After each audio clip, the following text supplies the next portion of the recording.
ご視聴ありがとうございます。好きな柄のオリジナルマスクが作れる自宅での消化プリントのコツを紹介します。布にプリントしてからマスクにするやり方、完成品のマスクに後からプリントするやり方、たくさん試してみて分かった布にプリントする時のコツを紹介しますので、ぜひ最後までご視聴ください。まずは布にプリントしてからマスクにするやり方です。私の好きなキムワイプデザインで説明します。消化インクは緑色が灰色っぽく印刷されるのですが、アイロンで転写するとちゃんと綺麗な緑色になりますのでご安心を。カット線も印刷できちゃうのが作業時間が短縮できて嬉しいポイントです。こんな感じの柄だと最初から柄合わせ済みのデザインにできちゃうのも魅力です。布はポリエステルツイールを使いました。前回のサテンリボンに比べるとツヤがあまりなくマットな質感でツイルなどでしっかりしています。ポリエステルはシワになりにくいので洗濯後もアイロンいらずでマスクにぴったりな素材です。前回のリボンの時と違いアイロンよりも大きい転写面積なので時間がかかってちょっと大変ですが、アイロンで転写してミシンで縫って完成。いい感じです。次に完成品のマスクに後からプリントするやり方をやってみました。先ほどと形も素材も同じマスクです。表はポリエステルツイル、裏はガーゼで作ったものです。必要な部分をカットして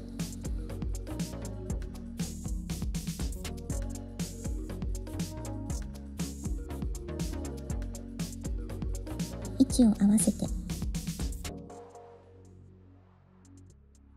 高温で30秒、薄かったのでもう20秒。家庭用アイロンって先の方が熱くて下の方は温度が低いみたいです。いい感じ。こっち側もプリントします。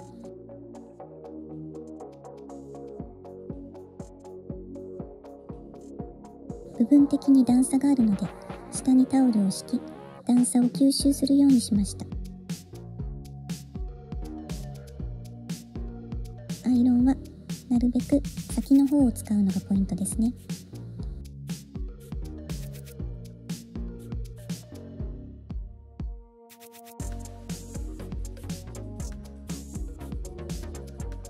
完成。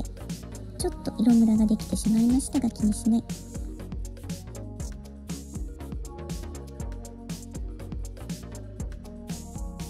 ミシン糸もポリエステル素材なので同じ色に染まっていい感じです。このくらいのポイントデザインなら完成品のマスクに後からプリントするのもありですね。最後にたくさん試してみて分かった家庭用アイロンで転写するコツを紹介します。1、プリントする紙は薄手のコピー用紙にする。2、余白は少なめにカットする。3、布にのせたらずれないようにぐるっとテープで留める。テープはこのシリコン系のマスキングテープが熱に強くておすすめです。普通のマスキングテープだとベタベタが残ったりするので。4、布の下にこういうシリコンのシートを敷くと布が滑りにくくなるのでおすすめです。5、上にのせる紙も薄手のコピー用紙にする。アイロンするとインクが上ににじみ出てくるので、印刷する紙も上にのせる紙も薄手の方がどこがアイロン不足か分かりやすいんです。そしてアイロンは先端が熱くなるのでなるべく先端に近い部分を使う。この方法でやれば縮みやすいこんな布でも綺麗にプリントできました。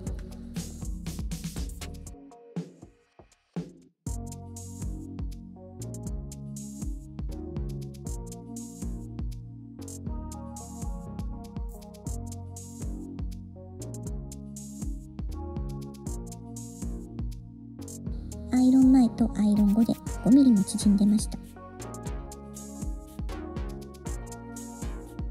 自宅で消化プリントができると、この白いツイルだけでプリントしてミシンで縫って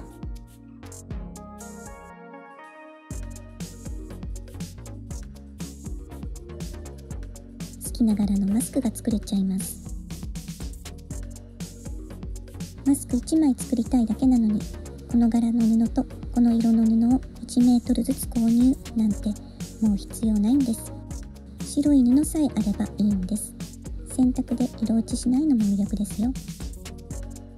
次回は T シャツへの消化プリントを紹介したいと思いますので、よければチャンネル登録お願いします。お家での消化プリントに興味が湧いた方は、前の動画で詳しく紹介してますので見てみてください。動画の中で使用した材料は概要欄にリンクを貼っておきますので、よければご利用ください。最後までご視聴ありがとうございました。